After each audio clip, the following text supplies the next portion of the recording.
Hello दोस्तों, मैं फिर लेकर आई हूँ एक नई कहानी में आगे बढ़ने से पहले आप लोग प्लीज मेरे चैनल को सब्सक्राइब, लाइक, शेयर, कमेंट करें।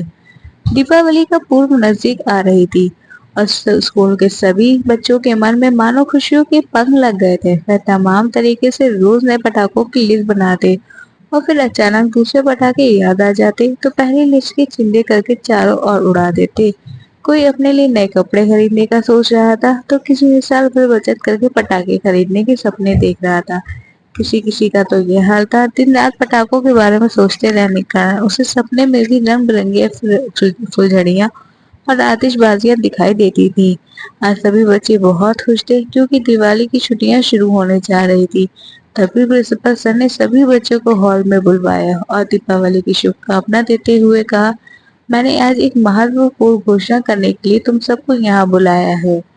यह सुनकर सभी छात्र उत्सुक हो उठे और उनके दूसरे की तरफ प्रकाशवाचक दृष्टि से देखने लगे। छात्रों की उत्सुकता देखकर प्रिंसिपल सर मुस्कुराकर बोले, जो भी छात्र सबसे शानदार और धूमधाम तरीके से दीपावली को पूर्ण मनाएगा उसे विद्यालय की तरफ से 5,000 रुपए का इनाम दिया जाएगा। इतने रुपए की बात सुनकर तो मानो छात्र का उत्साह 1000 गुना बढ़ गया और वह खुशी से ऐसे झूम उठे मानो उनके हाथों में 5,000 रुपए ही आ गए हैं। वह आपस में अपनी तैयारियों के बारे में बात करते हुए एक दूसरे को दीपावली की बधाइयां देते हुए स्कूल से घर जाने के लिए दौड़ पड़े। सबसे बेहतर करने की होड़ में बच्चों ने जोरों शोरों से नए नए तरीकों से अपनाकर अपनी कमर कस ली थी। झिलमिल करने वाले झालरे घरों की मुंडेरों की शोभा में चांद लगाने लगी। नीली, लाल, हरी, पीली और ना भी जाने कितने रंगों की मिल की रंगोली अब उनके घरों के आगे सज कर एक नई आभा बिखेरने लगी, मानो आसमान से उतर के इंद्रधनुष धरती पर आ गए हों। जिस दिन दिवाली थी उस दिन प्रिंसिपल सर शाम को अपने स्कूल के आसपास के बच्चों के घरों की तैयारियां देखने निकल पड़े। बच्चों ने सच में इनाम पाने की लालच में जी जान लगा दी थी और सभी ने बहुत मेहनत की थी। किसी के घर में रंगीन सितारे ऐसे नाच रहे थे कि मानो वह आकाश में टिमटिमाते हुए तारों को मात दे रहे हो। तो किसी के घर की छत पर छोटे छोटे जगमगाते बल्बों को से बनी झालर बन को बरबस के मोह ले रही थी। खूबसूरत मिट्टी के दियों की कतार का तो कोई जवाब ही नहीं था। जिन घरों की सजावट उनको बहुत पसंद आ रही थी उन बच्चों के नाम वह एक सूची में लिखते जा रहे थे। तभी उनकी एक नजर छोटे और साधारण से मकान पर पड़ी जिसमें रंग रोगन तो बहुत दूर की बात, दरवाजे के बाहर एक दिया तक नहीं जल रहा था।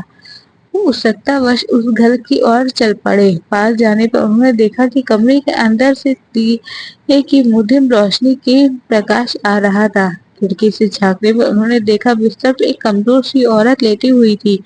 उन उसके बगल में एक लड़का खड़ा था। अचानक उन्हें ध्यान आया कि वह लड़का तो रोहन है जिसने इस साल पूरे जिले में टॉप करके उनके विद्यालय का नाम रोशन किया था। वह अंदर जाने ही वाले थे तभी वो औरत रोहन से बोली, बेटा उधर आले में कुछ पैसे रखे हैं, तू जाकर अपने लिए कुछ मिठाई और पटाखे ले आओ। सुबह के त्योहार के दिन भी मेरे पास भूखा प्यासा बैठा है। प्रिंसिपल सर ने सोचा जब रोहन पटाखे लेने निकलेगा तो वह भी उसे कुछ पैसे दे देंगे। पर तभी रोहन बोला, नहीं माँ, उन पैसों से तो मैं तुम्हारी दवा का और फल लाऊंगा ताकि तुम जल्दी से अच्छी हो जाओ।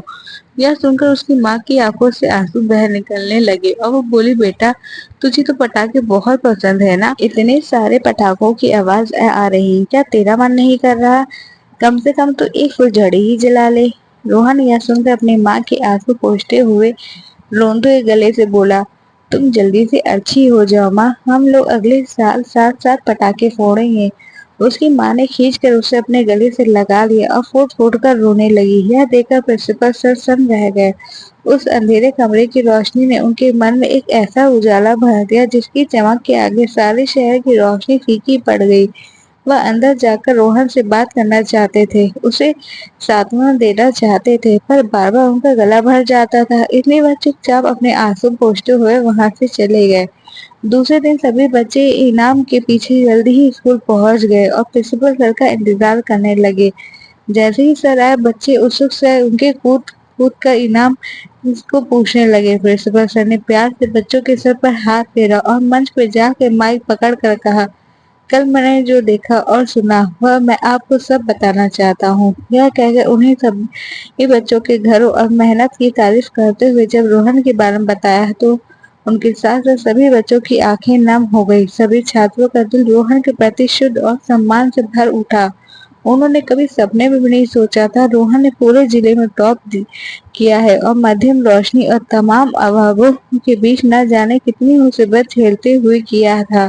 उसकी माँ के प्रति असीम प्रेम सबको आज निरंतर कर दिया। उन्होंने एहसास हुआ कि अपने मम्मी पापा के बहुत महंगे कपड़े और पटाखे खरीदने के बाद भी वो कभी खुश नहीं होते, बल्कि उन्हें सारे साल कहते हैं कि उन्हें दिवाली में तो खास मजा ही नहीं आया था।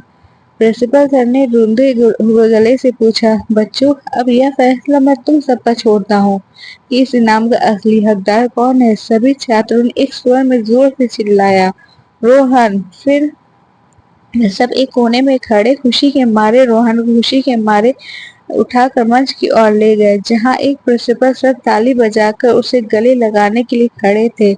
और अब बच्चों को भी घर जाने की जल्दी थी, क्योंकि आज उन्हें अपने मम्मी पापा से माफी भी जो मांगनी थी। और यह दिवाली रोहन के साथ साथ सभी के जीवन में बहुत खुशियां लेकर आई। Thank you for watching.